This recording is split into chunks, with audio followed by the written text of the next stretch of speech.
Okay, thank you everyone. Thank you for joining us and welcome to our webinar today on Can Public Sector Buyers Buy From You? My name's David, I'm Project Manager on Social Business Wales and I'm joined by my colleague Joelle, who's a Market Development Advisor for Social Business Wales as well. We have three main speakers for you this afternoon. Gito Carod from the Business Wales Tender Advisory Service, Ellen Petts, who many of you already know from Greenstream Flooring, and Vince Hanley from Powys County Council. I'm going to start off in a second by giving you a quick overview of some of the relevant policy and legal frameworks that you might want to consider when you're looking at procurement. It'll be a very, very quick overview, and it's more as a means of pointing you in the right direction rather than giving you detailed information. But before that, I want to try to get a feel for where you all are in the room, really, as with regards to where you are on your procurement journey. So I've just in the process of launching a poll, which hopefully you can see now. If you have a quick skim through them and just indicate to the nearest point where you are in your journey, just so that we've got an idea of where we are in the room.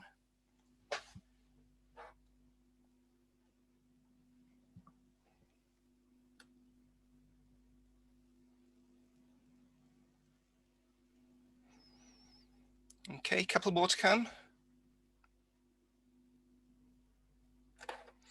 Okay, thank you. So you should be able to see the results there. So we've got 29% for people who regularly respond to opportunities and sometimes win work. And then after that, it's probably people more towards the beginning of the journey. So that's really useful. Thank you for that. That's great.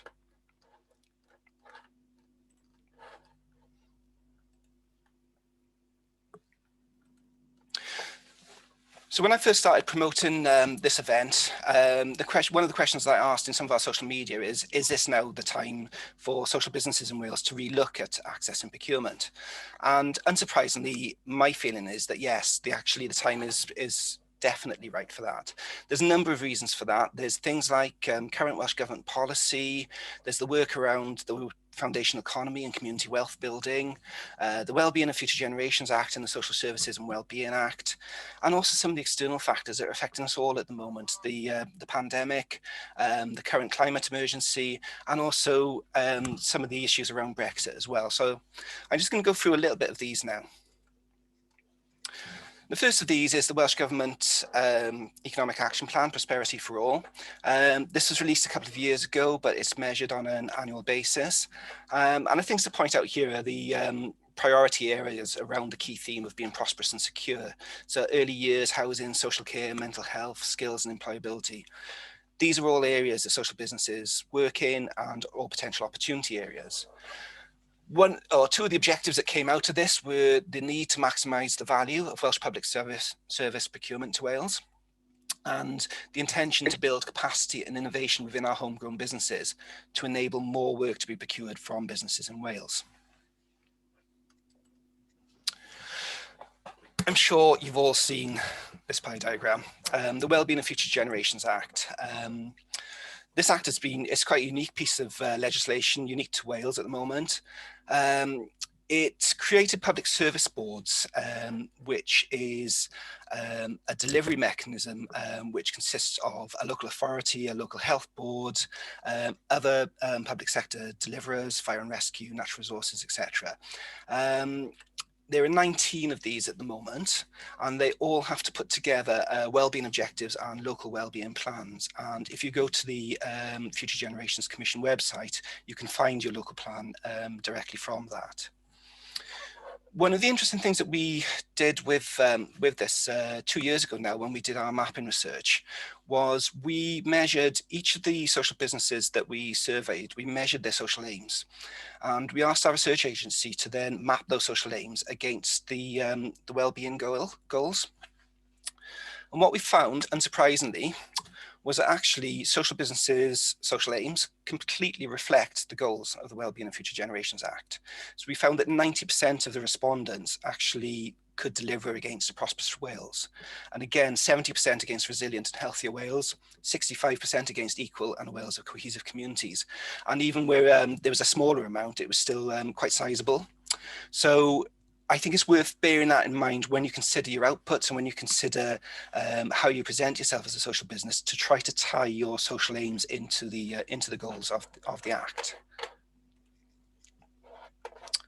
The most recent report from the Wellbeing and Future Generations Commissioner, the Future Generations 2020 report, under the heading A Prosperous Wales, made 6 recommendations for public bodies, and amongst those were procure goods and services in ways that support economic, social, environmental and cultural well-being, and support inclusive local economies. And again, the work that social businesses undertake on a daily basis reflects that. Those of you working within the spheres of social services and well-being will be well aware of the Social Services and Wellbeing in Wales Act of 2014. I'm not going to go into that in a lot of detail. Some colleagues of mine within the Wales Cooperative Centre are launching a report tomorrow, which is aimed at supporting care commissioners and procurers to promote using social value models. If that is a sector that you've got particular involvement in and particular interest in, we have a webinar on that on the 9th of December. So I'll point you towards that one now. I've had a review of that report, and there's some very, very interesting stuff in that. So if that is an area that you're interested in, then it's worth checking that out. I'm sure most of you are aware of the work around the foundational economy and community wealth building. I'm not going to go into that in a lot of detail, but at a very basic level, the foundational economy is defined as the basic services and products that we need within our local communities to carry on. It's the things that people rely on a day-to-day basis. Going back to our map and research again from a year and a half, 2 years ago, what you can see on that chart there is the percentage of social businesses working in particular sectors. What we found is when we mapped that against the delivery areas within the foundational economy, is that nearly all of the areas that social businesses work in actually are foundational. And again, this is something that you can use within your delivery and within these sort of processes.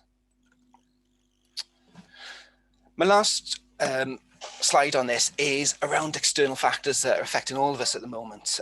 Obviously 2020 has been a very, very difficult year for a number of reasons, not least the pandemic. But one of the things that has been highlighted through the pandemic is that the UK as a country has been very, very dependent on imports from across the world. And where things like the supply of PPE fell down earlier on in the year, a lot of small businesses and in particular social businesses were able to step in and actually contribute towards some of that supply. So as things change with the pandemic and as procurement reacts to that, it may well be that opportunities come up in areas that perhaps they wouldn't have been considered before. Good example of this is Elite Clothing Solutions, who are based in Ebervale, quite a well-known social business. They were able to pivot, come back in off furlough fairly quickly, and pivot to start supplying PPE as a second tier supplier, producing scrub garments in Ebervale that were then used directly by the NHS in Gwent, as I understand it. Another thing to consider is the climate emergency. I mean, the climate emergency is something that's been there for years. It's going to be an issue for us for many years to come. But it is forcing buyers to consider where they source their products from and how they're transported. Also, as an external factor, it's affecting certain sectors. Housing in particular is one to consider. Within housing, the push to decarbonise the housing stock, the existing and new housing stock across Wales, is quite a major consideration within housing at the moment, and there will be opportunities for small businesses and for social businesses across Wales. And the other potential opportunity is, believe it or not, is Brexit. What we don't know at the moment is what Brexit will look like. We still don't, even with a couple of weeks to go before it happens. But one thing that does look likely is that the cost of imports will go up. Now, if that is the case, are there opportunities for social businesses to be looking at goods and services that would normally be imported and actually delivering them at home in Wales? So those slides are just something for you to think about. Further research is obviously needed in all of those, but these will be distributed afterwards. So if there's anything that you want to come back to us on, or if there's anything that you want us to explore in a lot more detail in another webinar, please do let us know. So I'm going to move on now and pass you on to Gito from Business Wales. Gito, you're on mute.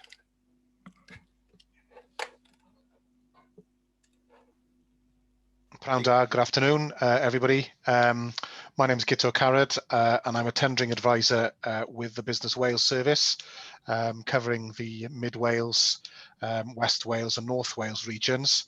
I'm joined this afternoon by my colleague Elgan Richards, who is a tendering advisor covering the South Wales region.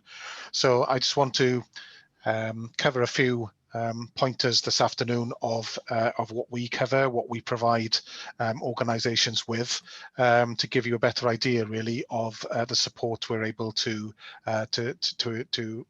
support you with. So if I can have the next slide, please. So the Business Wales service, if you're not already familiar, it's a pan-Wales service that provides impartial, independent support and advice to people starting and running and growing businesses in Wales. We have a pan-Wales coverage right across the Principality, offering companies support right across the board with growing and developing business.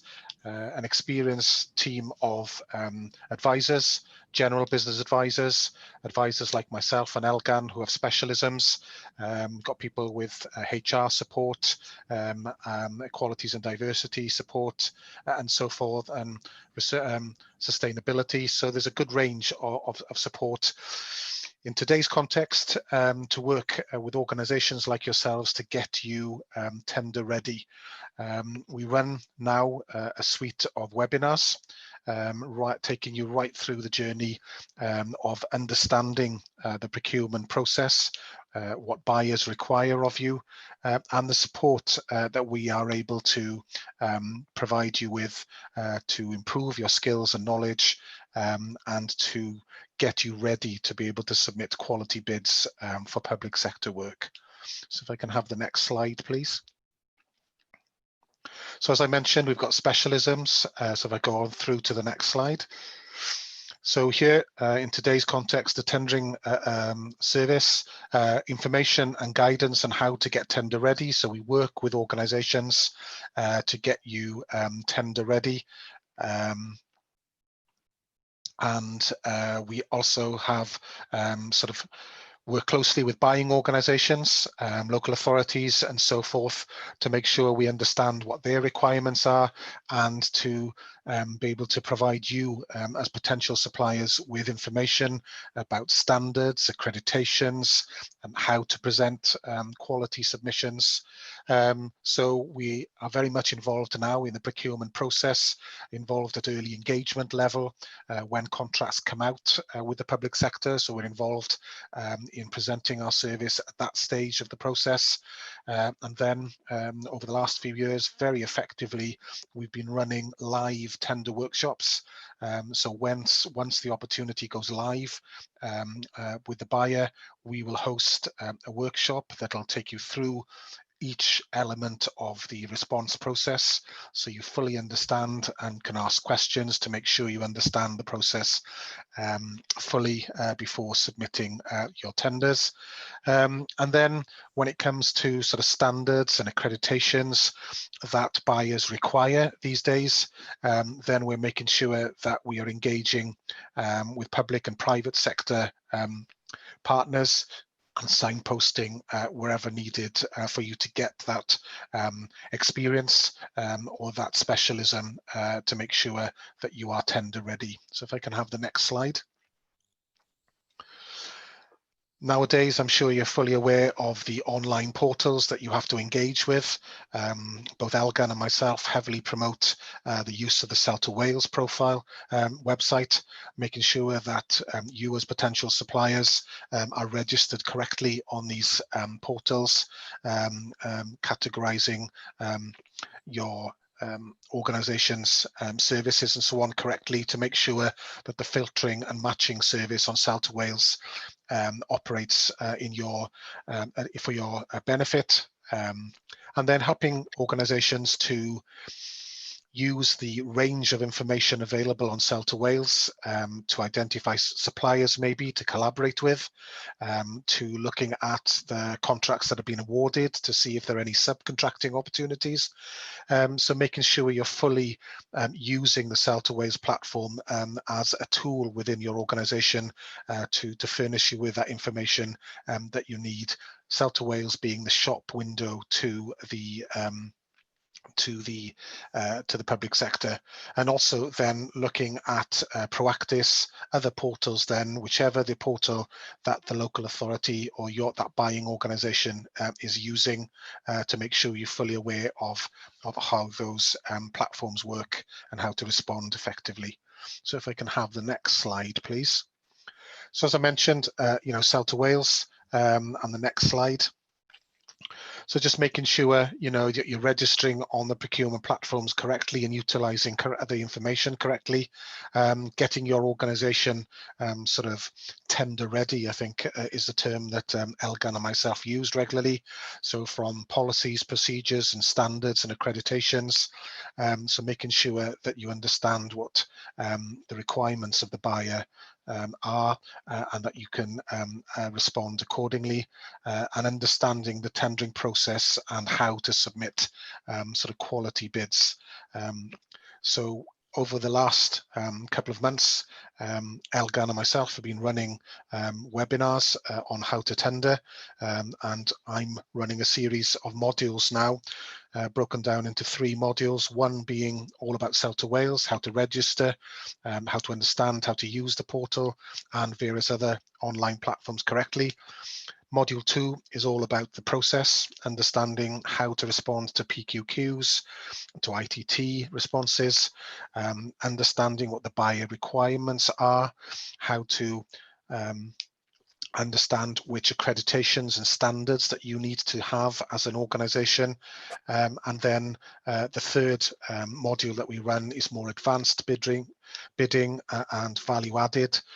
So helping those companies who've maybe been bidding for contracts but haven't been successful, and maybe providing some coaching and some steer then on how you can improve the way that you present your tender bids, and to improve your chances of being successful with your next submission. So if I can have the next slide, please. Mentioned eTender Wales, one of the platforms that the public sector use in Wales. So we provide support then on how to access, how to use the platform and get the benefit from it. So we can provide plenty of coaching and support around using that platform correctly, providing you with the confidence to submit tender bids when the opportunities come up. If I can have the next slide then.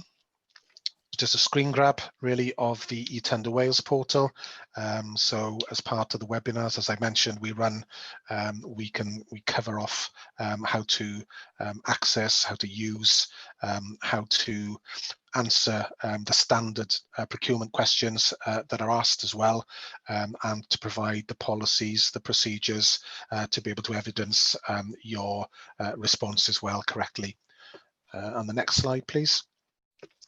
The next one, and most importantly, we've got contact details there on screen.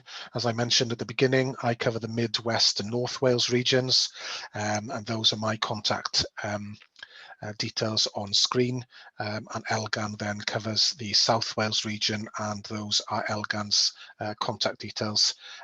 We do not have our offices at the moment. We all as a team in Business Wales work from home, but the telephone numbers that you see on screen are still active and are still being responded to. So more than happy to support any of you on the webinar this afternoon. Just get in touch, or the webinars that I've just been talking about are advertised on the Business Wales website and on Salt Wales as well. So thank you very much for the opportunity, and I just hope it's been of value to you this afternoon. Diolch yn fawr. That's great. Thank you, Gitta. Okay, can I ask Ellen to join us now? You there, Ellen? I am. Yeah. 2 seconds. Yeah. Hi, can you hear me? We can, yes. Good. Okay. Yeah. Hi. Thank you for inviting me today. And this is an opportunity for me to publicly actually thank Elgin, who has been an absolute star supporting us with tenders in the past and hopefully in the future. So thank you, Elgin. Anyway, just to introduce myself, my name is Ellen Petts, as it says on the screen, and I run a social enterprise based in the Rhondda that is involved with flooring, funny enough, which is very unique. And very simply, how we work with public bodies, corporate bodies, small businesses, and housing associations is that we do a number of services around flooring. We do a circular supply and fit service. So we'll do a refurbishment of an office or a working space and basically try and sell less carpet than more, less flooring than more flooring.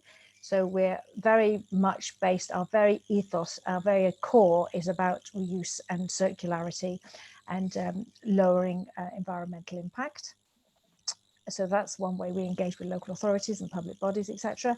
The other main one is we have a national service where we take material away from big projects, usually the corporate market to date anyway, which are doing refurbishments, are doing it on a scheme basis. So they do it every 7 or 8 years, and they're looking to do something better with the previous material. So they're looking to reduce their waste, so they get in contact with us and we will guarantee reuse or recovery, recycling of that material.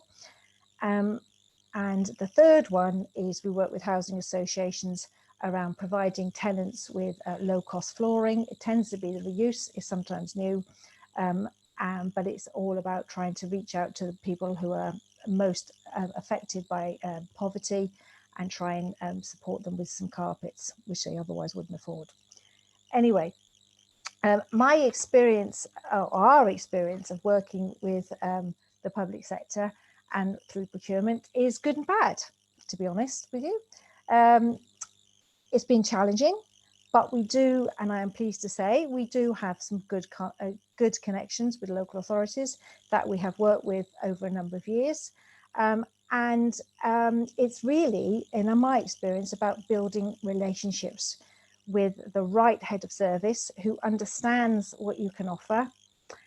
It's not really been, although we've used Salter Wales and we have replied to tenders, etc., it hasn't been, in our experience, because our services are fairly unique and we're quite small, it hasn't been from a cold Salter Wales tender opportunity, although we have answered some.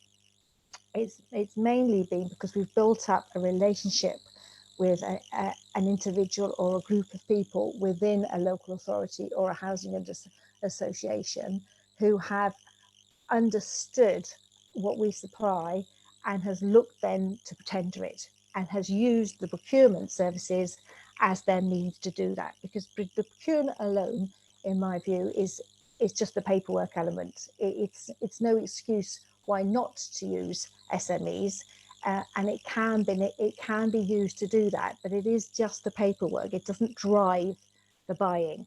Who drives the buyer is the actual market, i.e. the local authority head of service who wants a certain thing done, for example. So I've kind of looked at steering my conversation today around our experience and what I think is work in progress, put it like that. We've got good relationships, but we could have more. We're doing okay in terms of public procurement, and this, to give you an idea, last year a percentage of our revenue from public authorities was 21%. This year, obviously it's been a bit of a weird year since April, but this year it's up to 48%. So it's an important business sector for us. and it's all had to be gone through tenders, but it has been, I would say, with friendly tenders that have actually understood what we offer, which is fairly unique. Anyway, so I've written 5 points really, which I believe have been kind of integral to our current activities and could be improved in terms of future for the sector.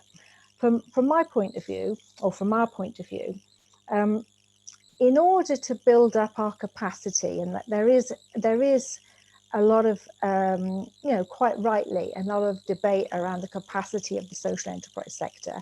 But in order to build up our capacity, in order to answer some of these larger contracts, we've needed to understand the pipeline, to understand the opportunity that is that public sector body, is that housing association, for example.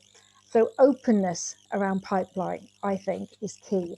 Openness about relevant pipeline, at least.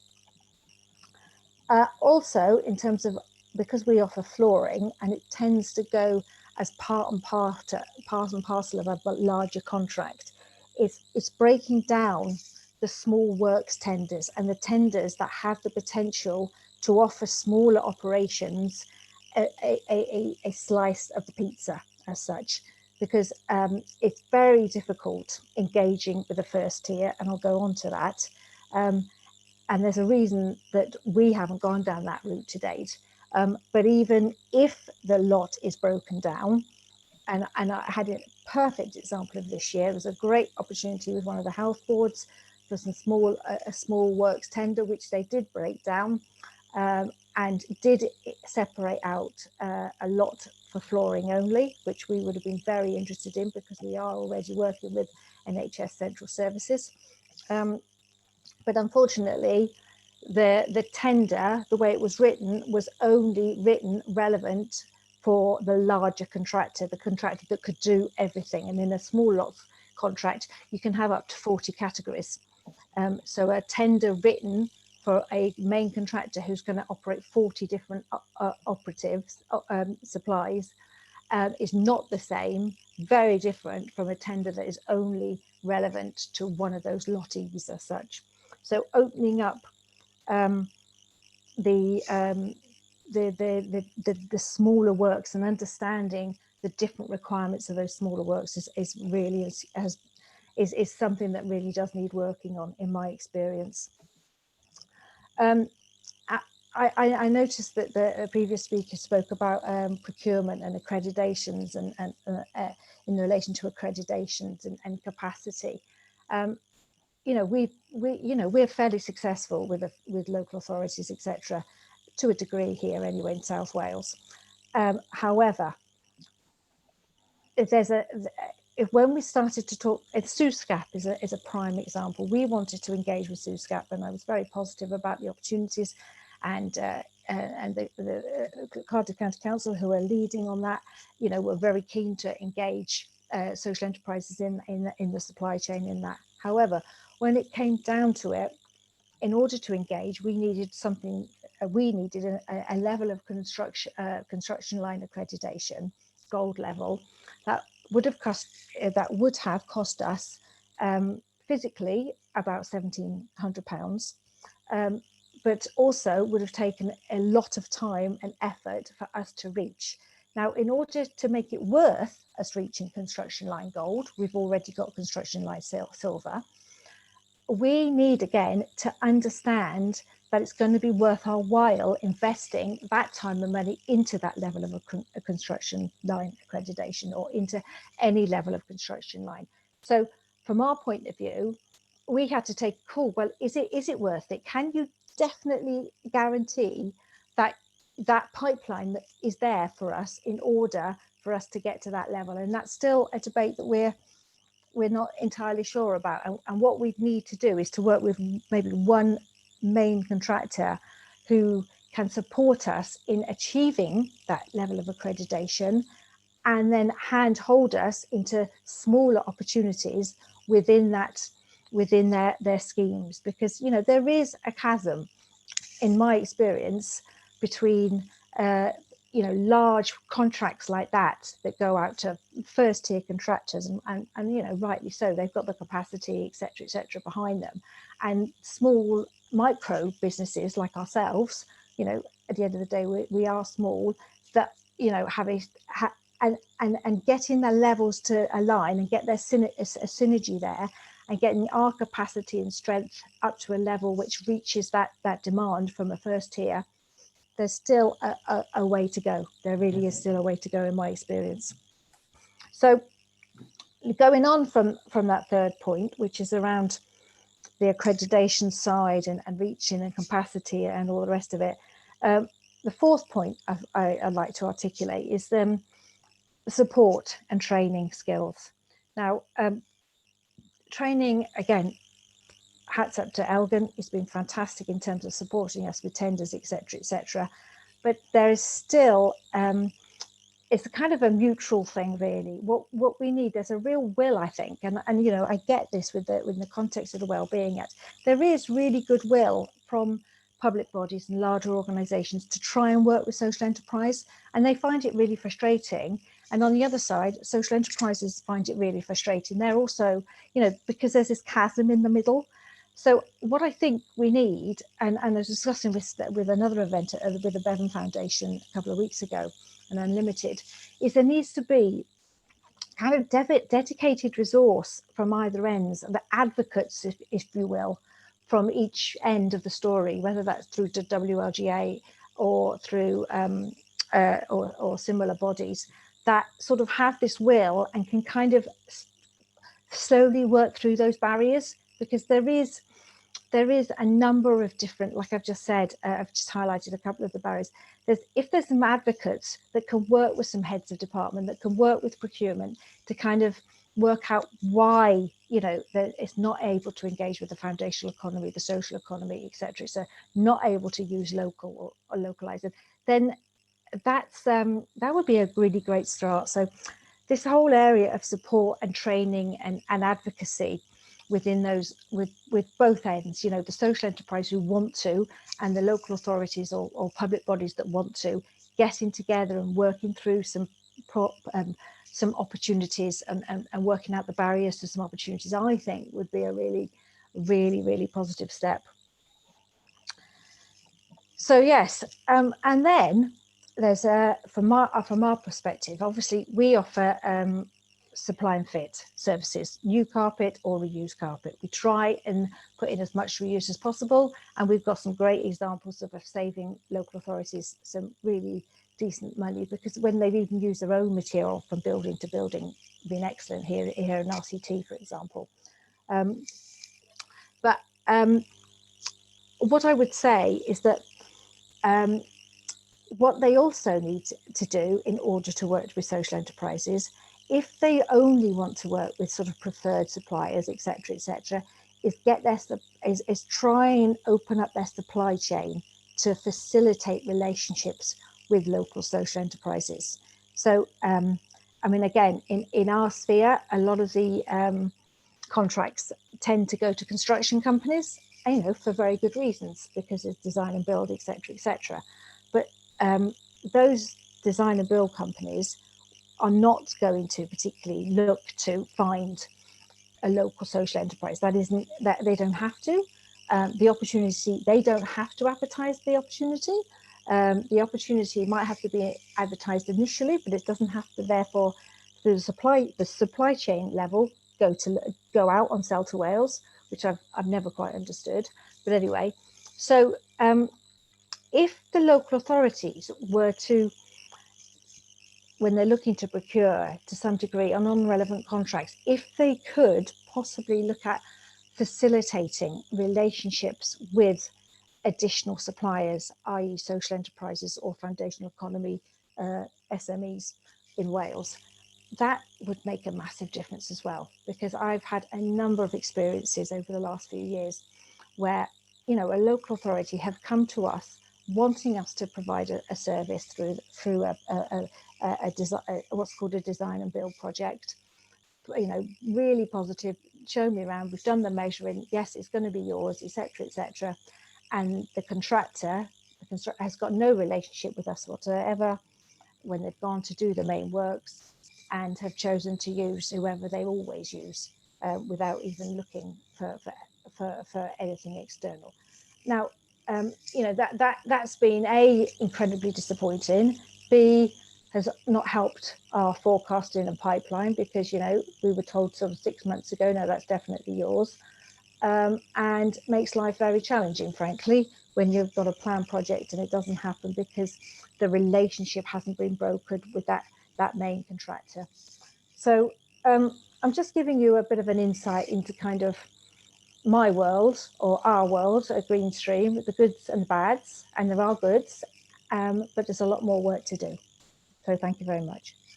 That's great. Thank you, Ellen. And the reason I've heard Ellen speak a number of times on this before, and the reason I particularly wanted Ellen to speak today is I did want to make sure that we weren't presenting this as this being some sort of panacea. It's definitely something that if you engage with some of these opportunities, it will take a lot of hard work and there will be bumps along the way. But after saying that, I think Ellen's experiences are really, really relevant. So thank you again, Ellen. I'm going to ask Vince to join us again now. Vince, if you can put your mic on, and if we can see you, please. Yes, you should be able to see me. That's great. I can see you now. Yes. That's great. Okay. Yes. So Vince Hanley from Powys County Council, effectively the other side of the coin, I suppose. Vince is one of the people that purchases. So I'm going to hand over to Vince now. Yeah, good afternoon, everybody. Prynawn da. I'm Vince Hanley, and I'm the Commercial Services Lead with Powys County Council. Powys Council spends about 200 million per annum, so probably a little less this year maybe, but generally a big part of spend in our area, probably one of the biggest employers in Mid Wales. We hope everybody's keeping safe and well. I only have a few slides, but you'll be very glad to know, I'm sure. But just wanted to talk today about some of the issues that we've come up against and hopefully some useful pointers. I will say that there's quite a number of social businesses who do very well in tenders, and it's clear from the spend really that we have with social businesses in Mid Wales that is the case. They do quite well in tenders, and we rely on them, and it is quite an important sector for us. If we could move to the next slide, please, David. So just some background. Of course, the agendas that David has mentioned already in terms of the Welsh environment are at the forefront of our thinking for all our procurement. But in particular, as far as the council is concerned, and we have our Vision 2025, and an important part of that is the council trying to develop a thriving and sustainable recovery priority. But also, you know, an economy and development of the economy. Important part of that is the Powys Pound priority, which is really about trying to develop local sourcing, opportunities for employment, hopefully for community wealth, for the foundation economy. And we're engaged very, very much in that whole process, which we'll come on to. We've produced our Sell into Powys Council. We actually publish our forward plan. We're trying to shape procurement to suit market, where that be local voluntary sector social businesses. We put a high value, I guess, on the social business sector. We're already spending with them in the region of about 13 million in the social care sector, for instance, as part of that category, 10% on an overall basis. So we do have quite a healthy social business sector here in Mid Wales. So that's important to us. So obviously we want to move forward on that basis. And, you know, there are opportunities, and more opportunities exist for further sales and contracts across the whole of the county, particularly where we have a very busy sort of construction sector at the moment. For instance, lots of major projects going on in terms of school build and in terms of house build. We have our own stock, so we are engaged in building housing in the area. And of course, we want to develop that so that we get the maximum value within our local economy as we possibly can. That doesn't mean, of course, if we exclude anyone who isn't in Powys. Everything is no favoritism to any procurement, in any procurement process, to local companies. What we want them to do is to enable them to have access to our contracts and to be able to bid successfully in that process and improve how they do that on an ongoing basis. If I could move on, please, David. So why a social business is valuable to us? Well, they're often community-based, sometimes small, micro, and often best understand the needs of communities in which they are based. In their sector, they'll have the skills and expertise to deliver the services in those regions and areas, those specialities, and they will attract more trust, I think, from Powys and residents, as they're not profit-driven, I should say. They aren't profit-driven, so it does build up relationships. I think Ellen talked just now about building up relationships. Well, I think that's very important in terms of the services that we deliver and those that are receiving them.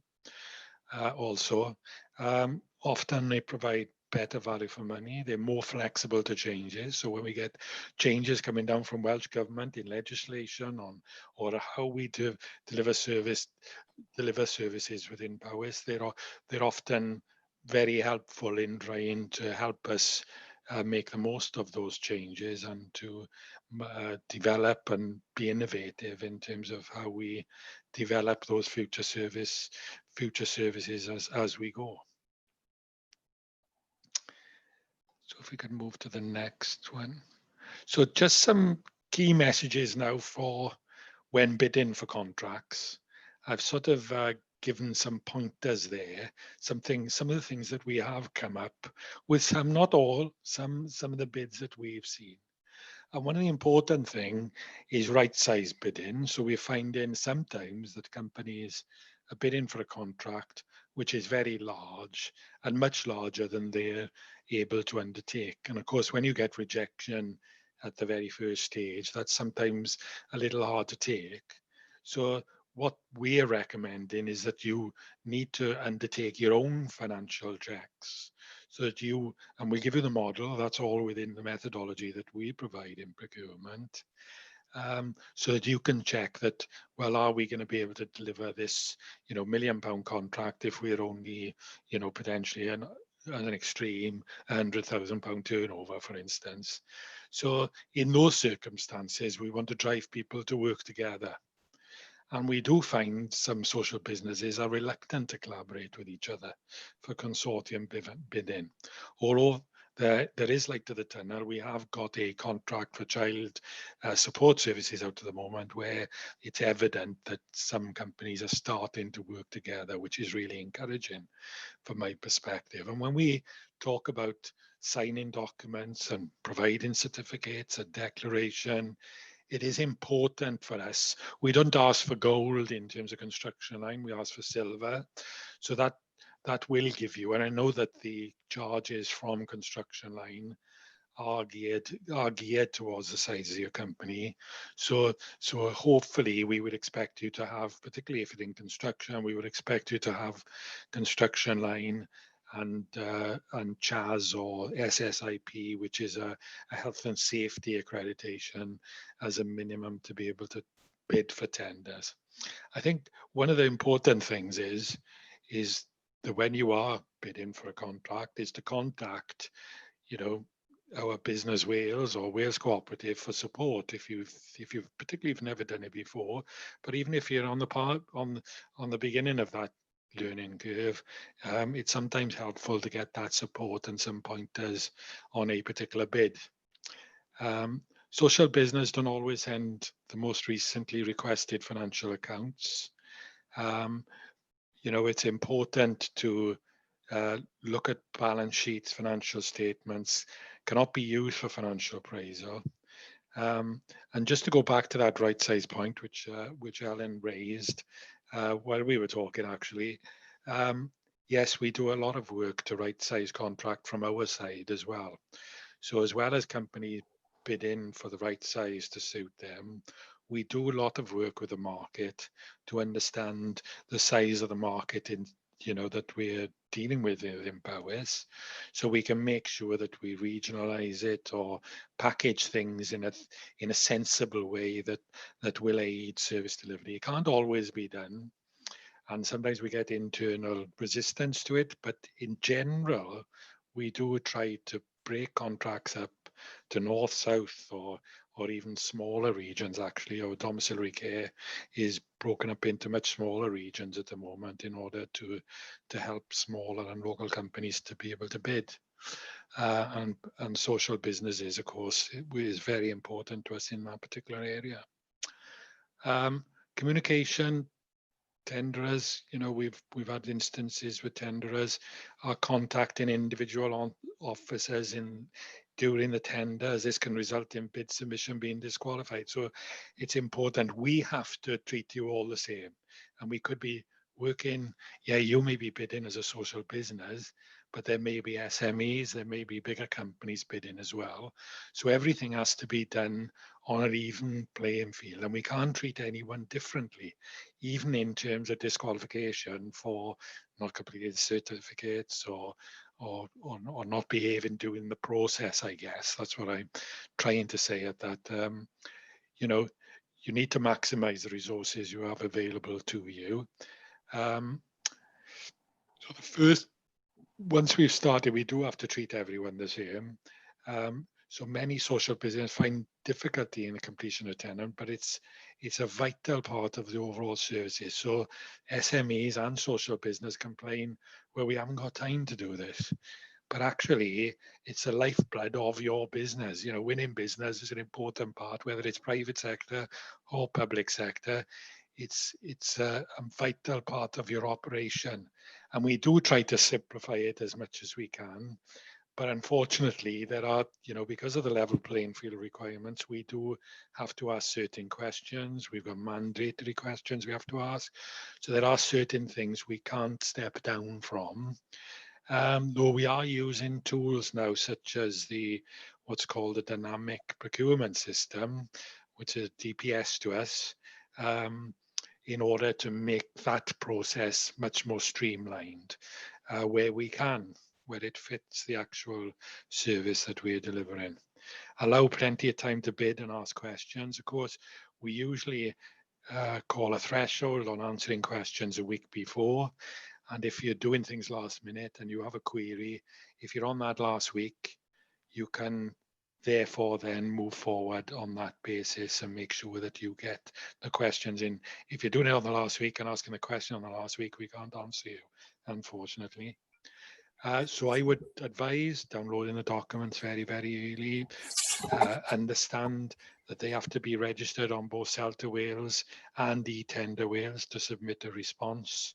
Sometimes there's a little bit of confusion about that, and I'm sure Business Wales with their modules now will try to clarify the differences between eTender Wales Bravo to submit a response. And again, submitting contracts within your capability and capacity, so you have the financial standing to support the contract. We've produced on our website a common tendering mistakes in our intranet site, which I'm sure will be helpful to you. Actually, I've cut and pasted them into the next slide. David, if you could have a quick look.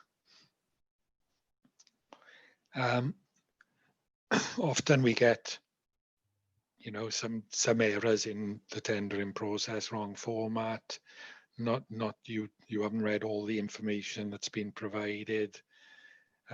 Canvassing individuals in the tender, I've already mentioned that. Alternative bids, it's very difficult for us to accept alternative bids unless we've asked for them. If we've asked for them, we do have to have a methodology for how we're going to evaluate them. So it's very difficult to consider those. Qualified bid, we can give you this, but only if, well, that's a disqualification, unfortunately. You know, we can't have qualified bids. We're looking for a specific bid. And if you have queries with the way that we've put that tender out, then use questions. I would advise use questions during the process, which are there and open for you through the portal. You can ask as many questions you want. And if you have issues with the tender, then raise them there, and then we can consider that. Just be mindful that we do look at all those questions on a daily basis, and we do consider them very, very carefully. Gaps in, so all of these, you know, we've included within the document to try to help you with this process in terms of moving forward. And if I just go on to my sort of final slide, really, is looking at opportunities. We're about to publish a new forward plan, having brought together what we see is going forward.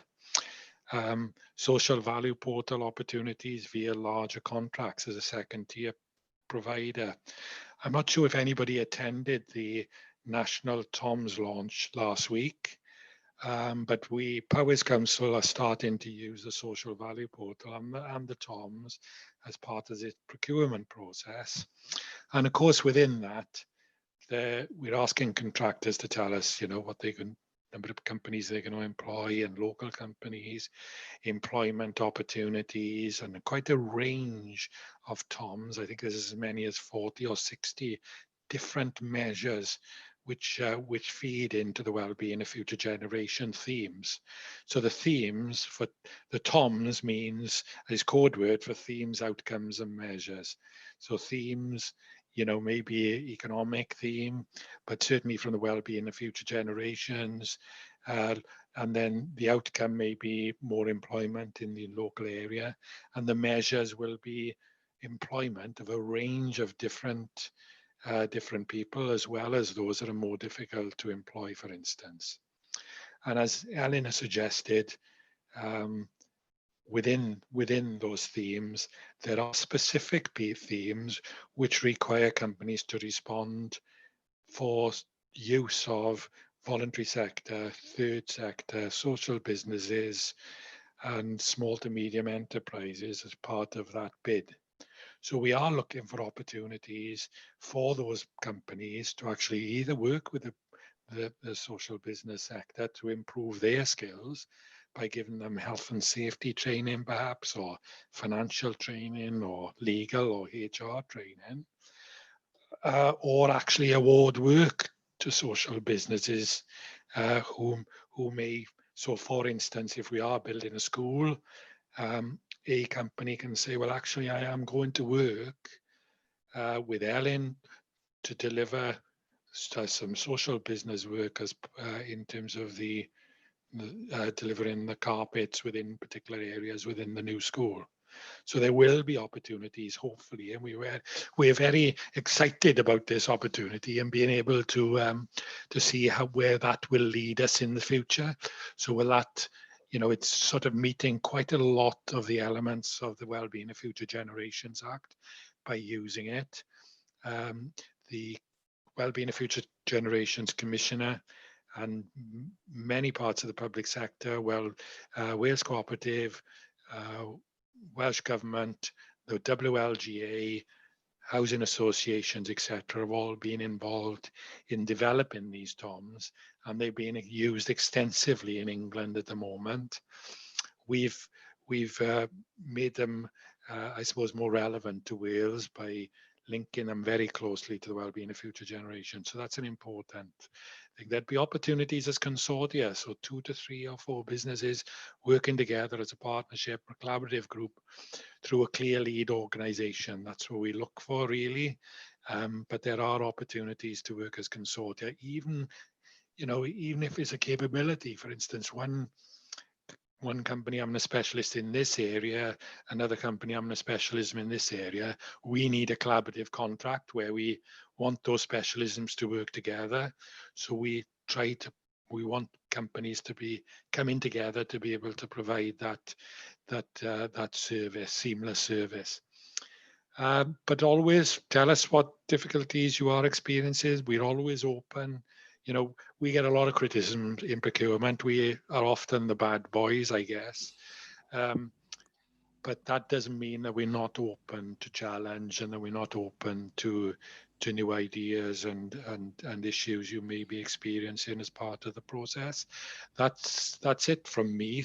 Diolch yn fawr, thank you very much. I don't know, David, if you're intending to take questions at any point. I am. I'm going to go to questions for the panel now. I'm just in a process of